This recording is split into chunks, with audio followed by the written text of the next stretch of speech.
something a little bit different at Fuckup Nights. We don't read out bios. We think that's a bit boring. So I have 3 fun facts about each speaker. So Niloo watches the Kira nightly parade and Prejudice Pride and Prejudice about once a month.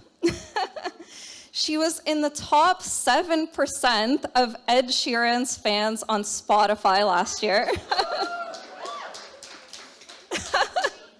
And her favorite animal is a tapir.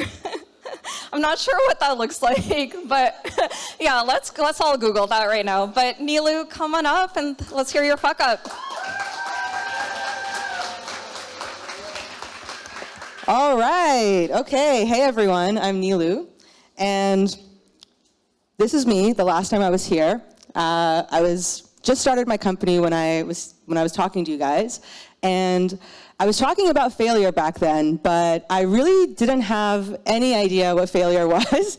But boy, was I going to find out. So the company that I'd launched was called Hello Iris, and we used AI, so we were like an AI matchmaker, and we worked over text message, and we used natural language processing to basically learn about your personality. So find out patterns like how you respond to stress, how you react to conflict, how you show affection, and then use these types of traits to figure out who to match you up with.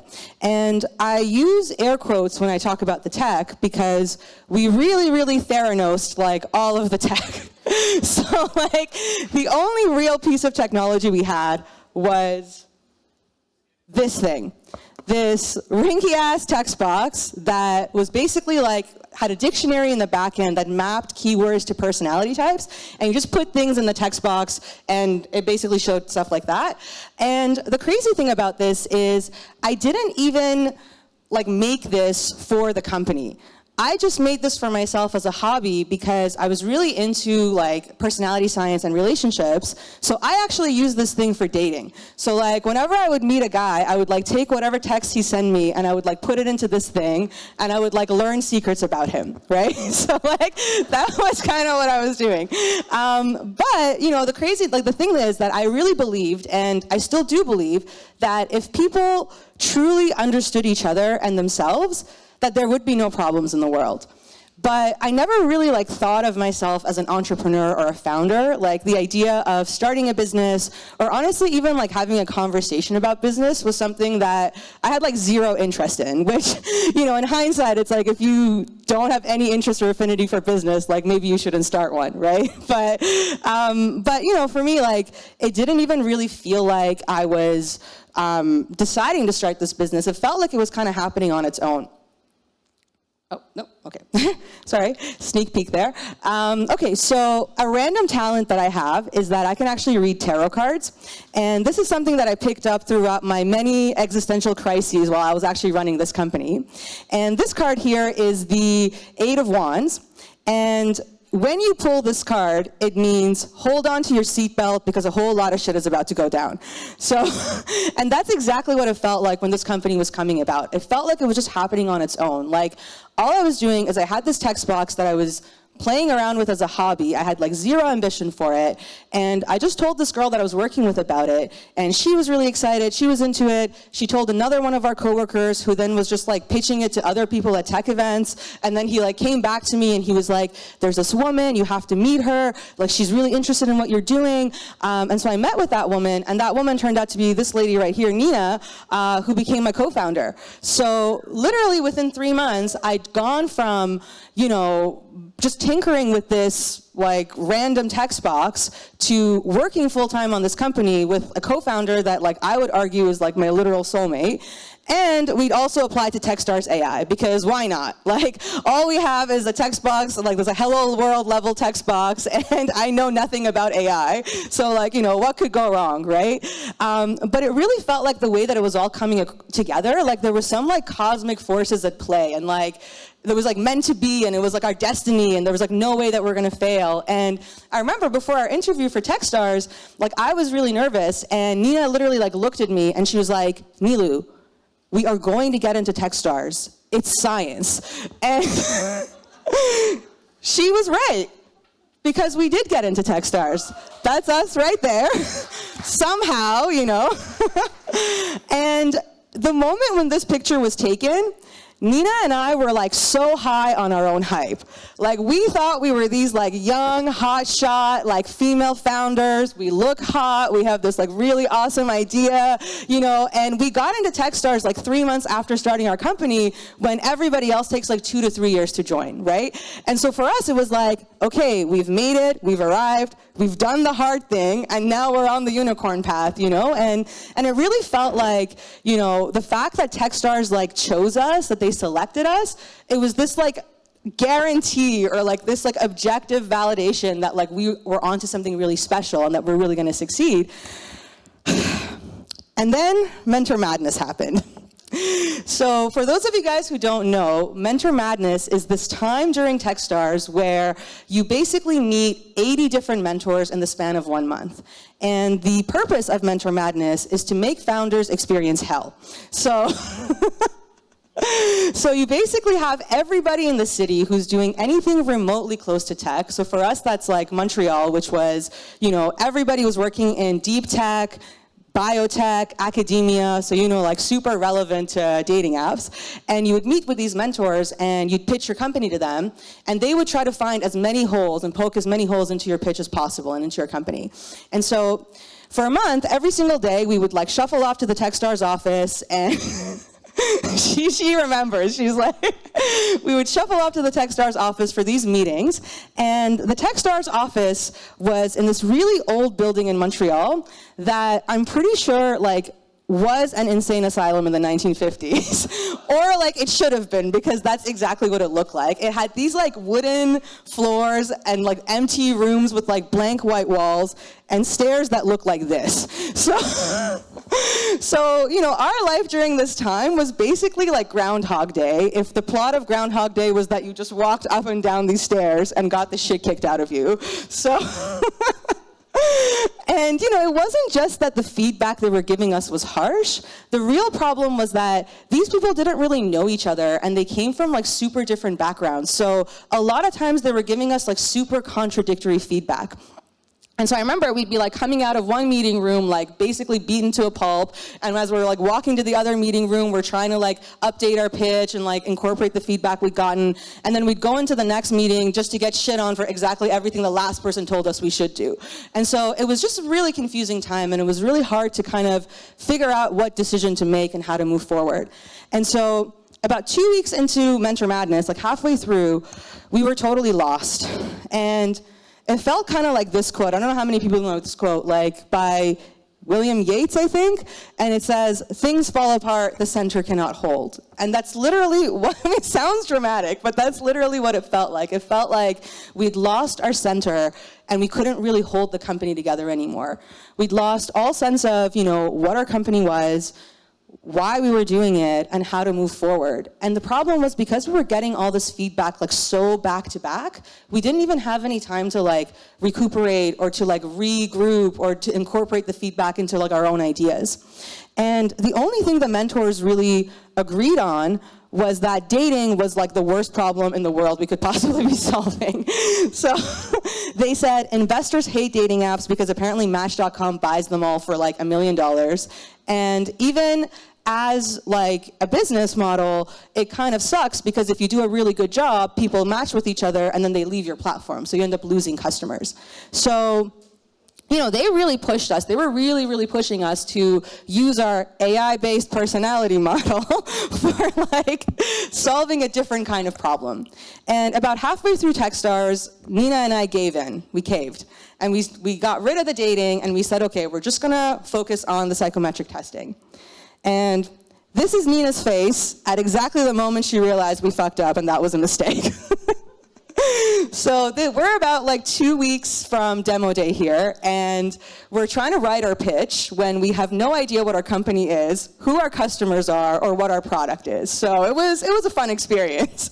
And so the normal trajectory when you go to Techstars is, in the first month you do Mentor Madness, you know, refine your product, And then in the second month, you try to bring up your growth metrics so that, by the time the third month rolls around, when you're creating your investor pitch, you have a really compelling story to tell.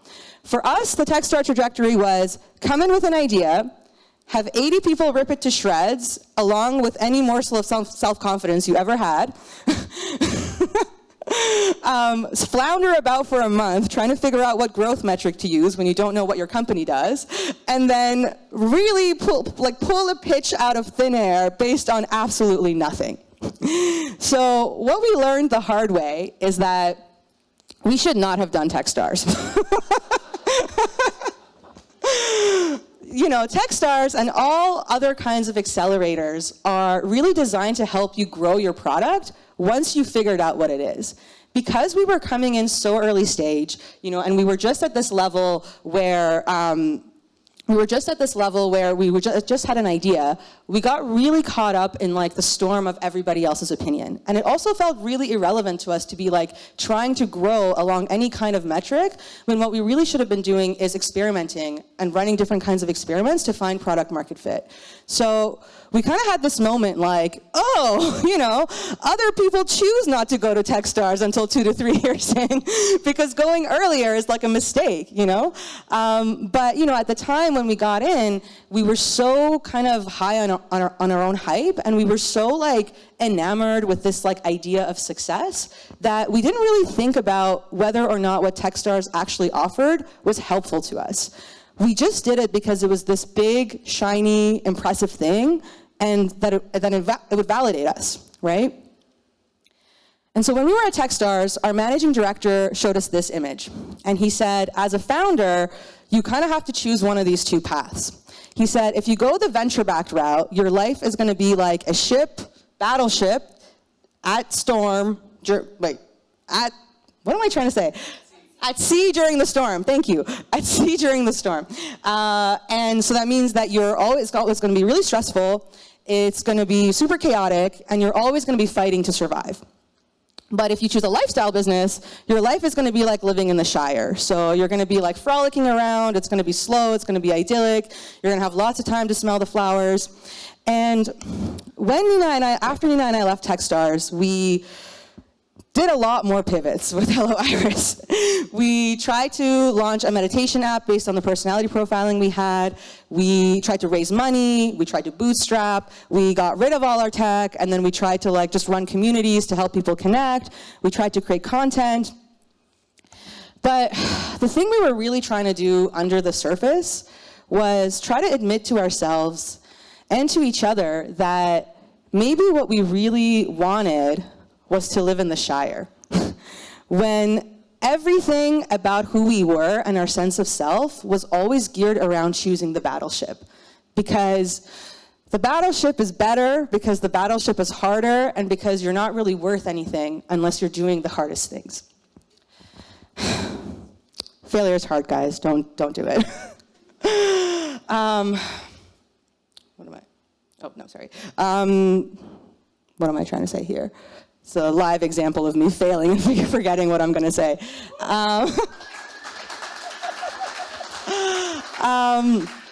So I can't, okay, I remember now. There we go. So I can't speak for Nina, but the thing that really drove me the entire time we were running Hello Iris, and I would say pretty much for my whole life, was this really, really intense need to prove myself, to feel like I'm reaching my full potential, to be someone really special, and to really feel the feeling of success. And what I've learned through this experience is that success is a feeling, but it's not one that's felt by you. It's one that's felt by the crowd. Success doesn't belong to us. It's what other people feel when they look at you. It's what you feel when you look at somebody else who's doing something or looks like they have everything figured out for them, right? But when it comes to you for yourself, you can't catch that feeling no matter how much you try to chase it. All you really do is just lose your center in the process, trying to meet everybody else's expectations. And so at this point, the me from 3 years ago would wrap the story up in a nice little bow and would tell you that, I've learned to let go of my need for external validation and that I've found inner peace and the future looks bright. But I have lived too long and I know that that's not how the world works. So, the truth is that I still do struggle sometimes. I still do find myself chasing that empty feeling. I still get jealous of people when I see that they're doing better than me or they're, further along. And sometimes I fantasize about like publishing a book or like doing a TED Talk or, I don't know, like going on Oprah, like it's gonna like solve all my problems and make me whole, And that's okay because failure and success are never really over for us. They're lessons that we have to learn over and over again. Thanks, guys.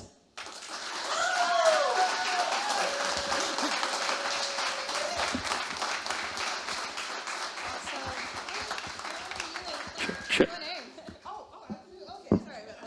Yeah, no worries.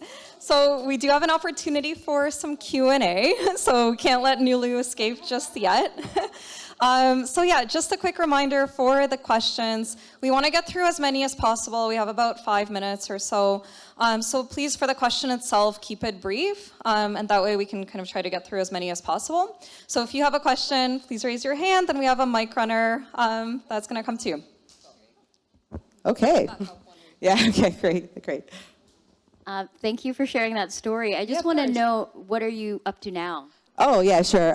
So I work at a company called the Knowledge Society, and it's basically a human accelerator for high school students. So we take high school students who are ambitious and they want to become entrepreneurs or innovators or whatever, and we kind of expose them to emerging tech. We help them build really cool projects, and we show them we expose them to the real world, is how I would say it. Whereas like they would come to networking events, they kind of see what the world is really like, which is an experience they don't normally get at school. So, you know how they say those who can't do teach?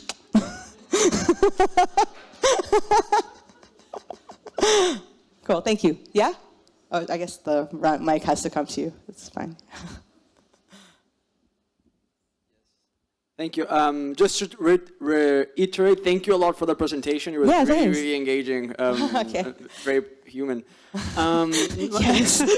My question was around that if you had to go back to Niloo from back then, would you tell her not to do Techstars, or do you think that the scenario has taught you so much that it was worth it at the end? That's a good question. I mean, the scenario, it's because the scenario taught me that I'm here, but with the knowledge that I have now, I would tell that Niloo not to do it. And I would say, like, here's the thing, like, I would tell that Niloo, like, everything from how that company started all the way through was just based on what other people wanted. Like somebody else thought it was cool. Somebody else thought this, like this is what success looks like. And so the whole time I feel like, at least for me, I was like chasing some sort of image of like what I thought a successful person who's made it is doing. So what I would really tell that person is, hey, look at yourself. Are you somebody who enjoys running a business? No, you're not. So maybe you shouldn't run the business. Like that's the advice I would give. Yeah. Yeah, cool. Thanks a lot. Anybody else? Oh, okay. Mr. Confident. No, because he was like never standing up for the failing questions. Thank you for of course. For your speech. So my question is, what would you do differently if you return back? Not the same, not that moment when you had a picture with your co-founder, but before you realized your future steps. Like, would I start the company or like? Yeah. Yeah. So I think here's the thing. Like, some version of me thinks if we just stuck with the dating app, we could have made something out. Like, we probably would have still failed, but at least it would have been like that was sort of our original vision, and we were kind of excited about it. I think when we started to go on this like thing of pivots and just like lose our way, that's really when it got tough. But I think like being who I am right now, I would just realize like, whenever you're running any kind of company, it's not about what the company does. Your job as a founder is to run a business and to make it a viable business. And so that is not my strength, and it's also not what I'm interested in. So even if I were to do a company again, I would like have a co-founder who like likes doing that and then I could just focus on like building the product. So that's kind of the advice that I would give myself from that time. Yeah. Cool. Oh, we got more. Cool. Okay. Last one. I'm just wondering so I can see you and your co-founder are really close. Yes. Have you any plans for the future, or are you just doing friends? Oh, no. I don't think we would ever. Well, I mean, we're still best friends, but I think we've both kind of decided that we do not want to go through that pain of starting a company again. We're living in the Shire. Yeah. Oh my God, join us. Please join us. Yeah. Cool. Awesome. Thank you, everyone.